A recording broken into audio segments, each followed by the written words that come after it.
Hari ini pun saudara, saya masih ingin lanjutkan kalau khotbah saya di minggu yang lalu saudara, atau di Kamis yang lalu yang mengatakan lebih berguna bagi kamu jika aku pergi. Ya. Nah, sekarang saya lanjutkan saudara, apabila ia datang dan kalau ia datang. Ini kelanjutannya. Yesus katakan lebih berguna aku pergi sebab kalau aku nggak pergi, penghibur tidak akan diberikan bagimu. Nah, jadi apa tugasnya penghibur? Kalau ia datang, memang kenapa? Kalau ia datang, dia kenapa? Kan begitu ya? Jadi Yesus pergi ke sorga, Roh Kudus turun. Jadi saudara, kalau lihat kita kekristenan sebenarnya, kalau baca Alkitab, kadang orang bilang terlalu rumit memahami. Memang iya. Kalau kita ingin pahami Tuhan, memang sangat tidak mudah, saudara. Pola kerjanya Tuhan sangat tidak mudah untuk dipahami. Sangat tidak mudah untuk dimengerti. Karena kita mencoba berpikir tentang Tuhan. Sementara kita manusia dengan keterbatasan. Sehingga kalau orang katakan dia pergi, dia datang kembali, ini kadang-kadang buat orang membingungkan, saudara. Tapi kalau kita lihat sekilasnya begini, ada istilah dalam teologi itu namanya istilah dispensasional. Artinya apa? Semua ada masa-masanya yang dibuat oleh Tuhan. Jadi Tuhan itu bekerja dalam keteraturan, saudara. Di perjanjian lama lebih sering kita kenal bahwa Bapa yang di sana yang lebih banyak mengintervensi dalam dunia kita. Orang bertanya, apakah Yesus di sini sudah ada? Apakah Roh Kudus tidak ada? Ada. Buktinya misalnya ketika Allah menjadikan dunia, pada mulanya Allah menciptakan langit dan bumi. Bumi belum berbentuk dan kosong, Roh Allah melayang-lang, udah ada Roh Allah di sana. Berfirmanlah Allah, kalau kita lihat dalam Yohanes pasal 1, firman itu adalah Yesus. Jadi Allah Tritunggal itu sebenarnya sejak awal itu sudah menyatakan dirinya. Cuma keterbatasan kita berpikir membuat kita nggak bisa tuntas memahami tentang Tuhan. Nah, kembali juga saudara, di dalam perjanjian lama lebih banyak kita lihat Allah yang datang. Bahkan untuk menyatakan dirinya, Allah itu sering kali datang juga dalam bentuk namanya teopani. Teopani artinya adalah penyataan diri Allah dalam wujud yang terlihat. Seperti Abraham satu ketika tiba-tiba Tuhan mengunjungi dia. Tapi dalam wujud manusia. Itu namanya teopani. Nah, kemudian saudara, di abad pertama itu kita tahu sama-sama Yesus datang ke dunia dalam bentuk fisik.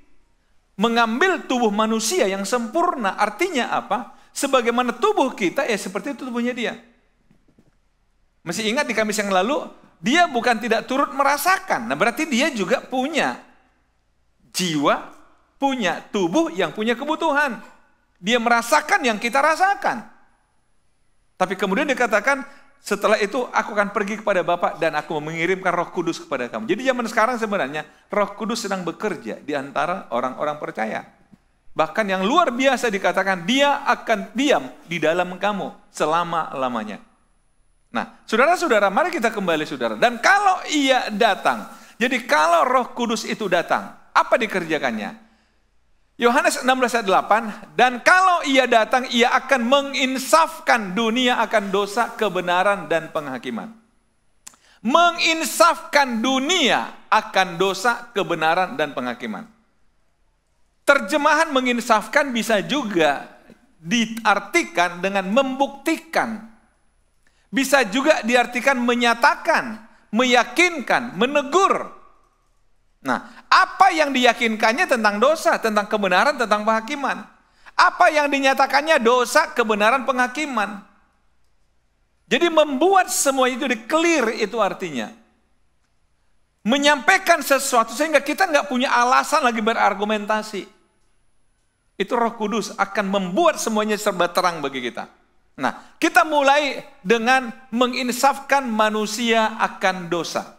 Menginsafkan dunia akan dosa. Ini yang pertama yang Roh Kudus kerjakan. Saya coba kembali saudara, kita kenal istilah dilahirkan kembali yang dicatat dalam Yohanes pasal 3 ayat 5. Sebenarnya terlalu banyak ayat kalau kita mau pahami bagaimana Roh Kudus menginsafkan manusia akan dosa. Tapi saya cuma kutip satu ayat. Jawab Yesus, aku berkata kepadamu, sesungguhnya jika seorang tidak dilahirkan dari air dan roh, ia tidak dapat masuk ke dalam kerajaan Allah. Kalau saudara baca yang ke-6, Yesus katakan begini, apa yang dilahirkan dari daging adalah daging, yang dilahirkan dari roh adalah roh. Kenapa Yesus menjelaskan itu? Karena di ayat yang ke-4, Nikodemus berkata, masakan saya sudah tua, harus lahir lagi? Masakan saya sudah tua, harus kembali ke kandungan ibu saya? Yesus katakan enggak. Engkau ini yang terlihat adalah daging. Semua kita lahir dari daging, tapi jangan pernah lupa. Ada roh yang berdiam dalam tubuh kita ini. Nah, saudara-saudara, dari mana roh itu? Mari saya ajak kita untuk kilas balik ke masa penciptaan manusia.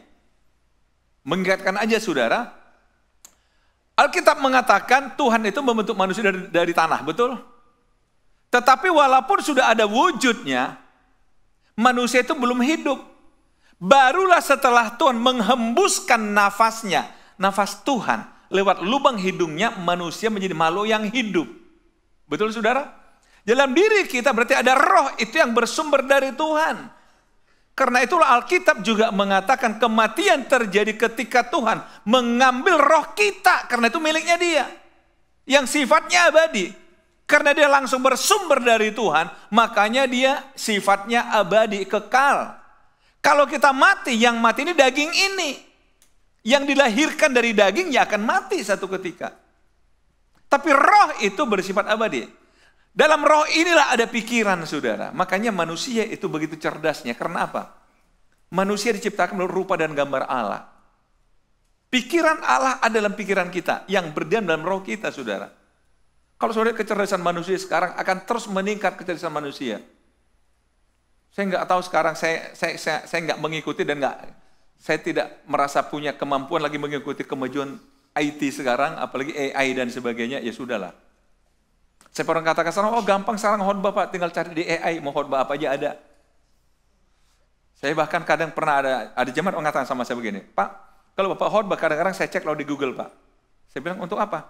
Memastikan khotbah Bapak itu benar. Saya bilang, ya ampun, sampai segitunya jemaat ini. Pendeta khotbah dicek di Google, ada di sini seorang-orangnya. Dia katakan, atau yang kedua Pak, Bapak tidak menduplikasi khotbahnya orang. Bahwa benar-benar itu orisinil khotbahnya Bapak. Saya bilang silahkan aja lah. Tapi saudara, kecerdasan manusia sekarang terus meningkat, terus meningkat, terus meningkat, terus meningkat. Kalau saya boleh sekilas saudara, ada satu buku pernah saya baca, sudah baca ini hampir 10 tahun yang lalu sebenarnya. Dia katakan zaman peradaban manusia itu setidaknya sudah ada 4 zaman peradaban yang sedang, atau yang sudah kita lihat sedang berjalan. Dulu awalnya, peradaban manusia itu kalau mau cari makan, modelnya pengumpul atau pemburu. Kalau dia lapar, dia pergi ke hutan, dia dapat buruannya, dia makan, dia kenyang, dia tidur. Atau dia ambil buah-buahan, dia makan, dia kenyang, dia tidur. Itu zaman dulu. Tapi kemudian meningkat peradaban manusia mulai mengenal istilah pertanian. Mereka sudah menetap di satu lokasi tertentu, mulai mengolah lahan tertentu, mulai mengenal arti menanam dan menabur dan menuai, dan mulai menyimpan hasil panen dalam lumbung. Sehingga peradaban mulai meningkat, saudara, tidak lagi berburu, tapi tinggal mengolah hasil panen simpan di lumbung. Tapi kemudian peradaban manusia meningkat lagi yang disebut dengan zaman industri. Artinya apa? Yang tadinya semuanya pakai tenaga manusia, pakai manual. Mulai mengenal mesin-mesin, mulai mengenal traktor, mulai mengenal pabrik. Meningkat peradaban manusia, saudara. Sehingga yang tadinya kalau orang hanya pakai tangan, pakai cangkul, mungkin hanya bisa mengerjakan lahan 5.000 meter. Tapi begitu pakai traktor, 50 hektar pun bisa dikerjakan. Betul, saudara? Meningkat.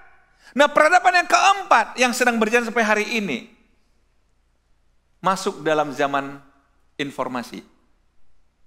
Semua dalam genggaman, dalam handphone, saudara.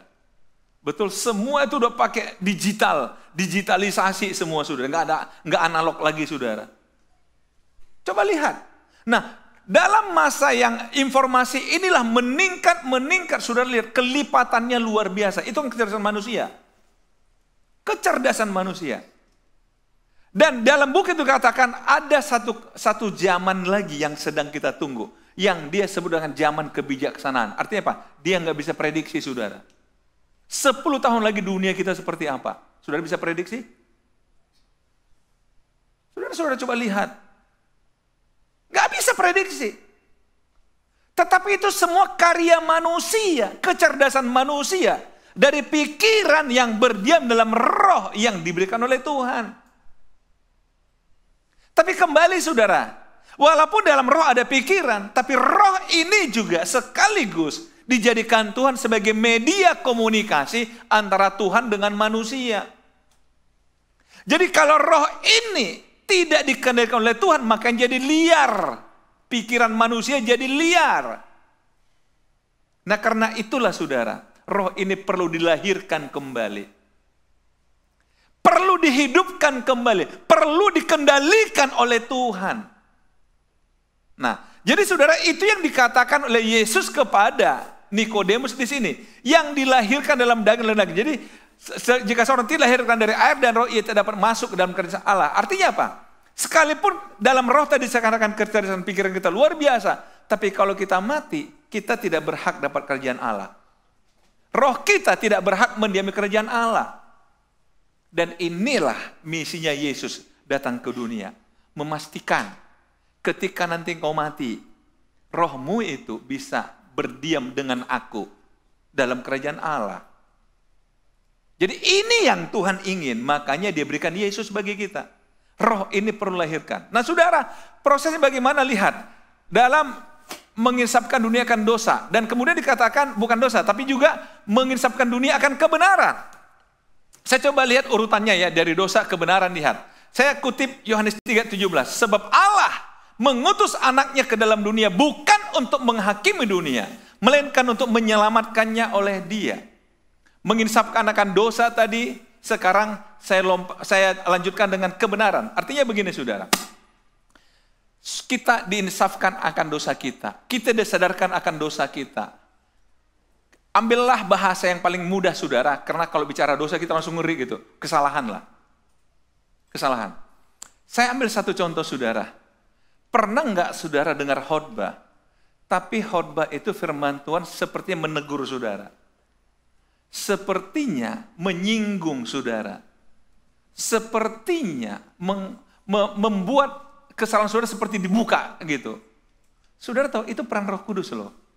Mengingatkan saudara akan dosa. Mengingatkan saya akan dosa. Itu Roh Kudus. Jadi bukan menghakimi, tapi untuk menyelamatkan. Jadi kalau kita diingatkan Tuhan kesalahan kita, bukan menghakimi kita. Dia ingin menyelamatkan kita. Karena apa?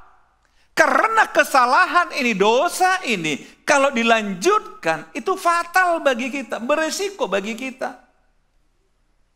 Jadi kalau saudara rasa tertegur dengar khotbah, sebenarnya Roh Kudus sedang mewanti-wanti, sedang memperingati, hati-hati loh.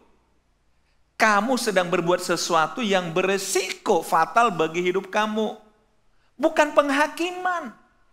Tapi kita manusia seringkali kalau ada orang ingatkan kita, kita serasa dihakimi. Betul saudara? Serasa dihakimi. Satu contoh saudara, makanya kita seringkali mau mengingatkan orang pada kesalahannya pun kita bergumul saudara. Nggak usah jauh-jauh saudara. Tiba-tiba kita ketemu orang, lihat kancing bajunya naik sebelah. Yang paling gampang lainnya. Jujur, kita mau beritahu itu bergumul kita. Kasih tahu nggak ya? Kasih tahu nggak ya? Betul nggak? Karena kalau kita kasih tahu, apa urusanmu katanya. Karena apa? Begitu kita kasih tahu, dia merasa dihakimi. Betul saudara? Nggak usah lihat orang, lihat kita lah. Kalau orang kasih tahu kesalahan kita kan merasa dihakimi. Itu keliru saudara. Harusnya berterima kasih pada orang yang mengingatkan kita pada kesalahan kita. Karena dia ingin menyelamatkan kita. Bukan menghakimi kita. Itu yang Yesus lakukan saudara. Cuma sering kita merasa terhakimi. Itu kan perasaan kita. Jadi kalau saudara dengar khotbah, kayaknya agak nyenggol, nyerempet, bahkan nabrak. Jadi saudara ingat, saudara sedang ingin diselamatkan. Saya coba kembali ke Taman Eden misalnya. Setelah Adam berdosa dan Hawa berdosa, kan Allah kan turun ke Taman Eden. Dan katakan, Adam, di manakah engkau? Kenapa Adam sembunyi? Karena merasa dihakimi. Padahal Tuhan datang untuk menyelamatkan dia. Karena ada ancaman pada waktu engkau memakannya, engkau akan mati. Itu ancamannya kan begitu. Jadi Tuhan datang untuk menyelamatkan dia, tapi dia merasa dihakimi. Karena itulah langsung dilempar. Perempuan itu Tuhan, bukan aku. Aku kan cuma korban, dia pelakunya, kan begitu. Jadi orang yang di depan hakim kan langsung merasa dia korban, bukan pelaku. Maaf kalau salah, ini agak-agak nyerempet hukum. Tapi saudara, Tuhan itu datang kepada Adam, ingin selamatkan Adam, ingin menolong Adam. Tapi dia merasa terhakimi. Jujur, kita juga sering. Kalau ada firman Tuhan, kalau ada orang menyinggung kita akan kesalahan kita, kita terganggu. Karena merasa kok kamu hakimi saya. Tapi tolong lihat sebaliknya. Ada dosa di sini. Dan ada kebenaran di sini. Disadarkan kita pada dosa kita. Tapi sebenarnya dia ingin bawa kita ke dalam kebenaran. Lihat, akhirnya mengisapkan dunia akan penghakiman. Roma 6:23, sebab seupah dosa ialah maut, tapi karunia Allah ialah hidup yang kekal dalam Kristus Yesus Tuhan kita. Kembali saya katakan, jadi saudara, dosa ini akibatnya maut. Tapi ada pilihan kebenaran yang berakibat hidup yang kekal. Jadi Roh Kudus itu membuatnya jelas dalam pikiran kita. Ini dosa loh, ini kebenaran. Kalau dosa ini kamu ikuti, maut. Tapi kalau kebenaran kamu ikuti, hidup yang kekal. Itulah Roh Kudus, saudara. Jadi kalau ketika khotbah, saudara masih punya rasa diingatkan, walaupun saudara bahasakan dengan tersinggung, berarti Roh Kudus masih bekerja. Takutnya saya mau dibilang apapun, saudara tidak merasa apa-apa. Berarti udah mati rasa. Sedang sakit, saudara.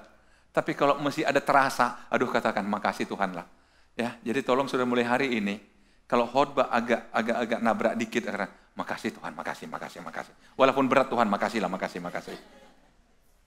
Amin, saudara. Gimana? Merasa dihakimi? Atau merasa akan diselamatkan, saudara? Selamatkan ya? Serius? Yuk, itu upaya penyelamatan, itu Roh Kudus. Nah yang kedua, saudara, setelah menginsafkan, Roh Kudus menginsafkan dunia akan dosa, kemudian penghakiman, dan penghakiman. Yang kedua, apa yang dikatakan Roh Kudus? Memimpin ke dalam kebenaran. Jadi ketika tadi kita kembali, saudara, sudah kita menyadari bahwa saya pada posisi salah, posisi berdoa yang berakibat pada maut, maka dipimpinlah kita keluar dari situ kepada kebenaran yang menuntun kita kepada kekekalan. Lihat, Yohanes 16:13, tetapi apabila ia datang, itu Roh kebenaran, ia akan memimpin kamu ke dalam seluruh kebenaran. Sebab ia tidak akan berkata-kata dari dirinya sendiri, tetapi segala sesuatu yang didengarnya, itulah yang akan dikatakannya, dan ia akan memberitakan kepadamu hal-hal yang akan datang. Memimpin kita kepada kebenaran, memimpin kita ke masa depan. Kebenaran tentang masa depan. Masa kita nggak mau, saudara? Tapi tentunya, saudara, dia tahu, Roh Kudus tahu. Kalau kamu tetap di sini, kamu nggak bisa menikmati masa depan. Makanya pindah dulu pada kebenaran. Baru setelah disinilah Roh Kudus menuntun kita kepada kebenaran di masa depan. Saudara, seandainya hal-hal seperti ini kita bisa pahami, dan kita mulai tunduk kepada suara Roh Kudus dalam hati kita, dalam pikiran kita, saya percaya ada masa depan yang jauh lebih baik dari hari ini bagi kita semua. Yang tidak terbayangkan, yang tidak terduga, saudara. Ada masa depan. Daripada kita, kalau dalam kesalahan saudara, kita jatuh bangun, jatuh bangun, jatuh bangun, jatuh bangun. Kan kayak lagu dangdut, saudara. Jatuh bangun. Tapi kalau udah kebenaran, saudara, apalagi dia pimpin kita setahap demi setahap, selangkah demi selangkah ke masa depan. Lebih baik, lebih indah, sampai akhirnya pada kemuliaan, saudara. Akhirnya yang ketiga, apa yang terjadi, saudara? Maka dia akan memuliakan aku, kata Yesus. Roh Kudus akan memuliakan Tuhan. Roh Kudus yang tinggal dalam kita juga membawa kita memuliakan Tuhan, bersyukur pada Tuhan. Ia akan memuliakan aku sebab ia akan memberitakan kepadamu apa yang diterima dari Bapakku. Artinya apa? Kembali pada yang tadi, saudara, informasi-informasi penting yang Tuhan tahu tentang kita diberitahukan Roh Kudus kepada kita. Kadang-kadang orang berkata, Roh Kudus bicara di hati saya. Amin, puji Tuhan. Roh Kudus ingatkan saya, puji Tuhan. Tapi sekali lagi, saudara, ngeceknya di mana? Kalau itu memuliakan Tuhan berarti dari Roh Kudus. Tapi kalau tidak memuliakan Tuhan, tolong jangan cepat-cepat katakan Roh Kudus. Itu hanya suara hati pribadi, saudara. Amin, saudara. Kalau dari Roh Kudus pasti memuliakan Tuhan. Berakhir pada memuliakan Tuhan, saudara. Jadi perlu lihat, kalau orang katakan Roh Kudus bicara sama saya, tunggu dulu. Tuhan dimuliakan enggak? Kalau enggak dimuliakan, katakan kayaknya bukan deh. Karena kalau itu Roh Kudus, dia akan memuliakan aku, kata Yesus. Artinya memberitakan Yesus untuk kemuliaan Tuhan. Sehingga saudara tahu, kalau Roh Kudus berdiam dalam diri kita, maka kita pun akan selalu memuliakan Tuhan. Akan selalu bersyukur. Setidaknya saudara, karena Tuhan ingatkan kita akan kesalahan kita. Karena Tuhan menuntun kita kepada kebenarannya. Akhirnya kita katakan, Tuhan terima kasih buat setiap hari-hari yang kau berikan bagi kita. Amin, saudara? Saya percaya ini dalam sejarah kekristenan. Makanya Yesus katakan, jangan tinggalkan Yerusalem dulu ya. Kamu tuh perlu menerima Roh Kudus. Kamu tuh perlu Roh Kudus. Sebab apabila ia datang, ia akan insafkan dunia akan dosa, kebenaran dan penghakiman. Kalau ia datang, ialah akan memimpin kamu ke dalam seluruh kebenaran. Dan kalau ia datang, ia akan memimpin kamu memuliakan aku. Amin. Tuhan Yesus memberkati.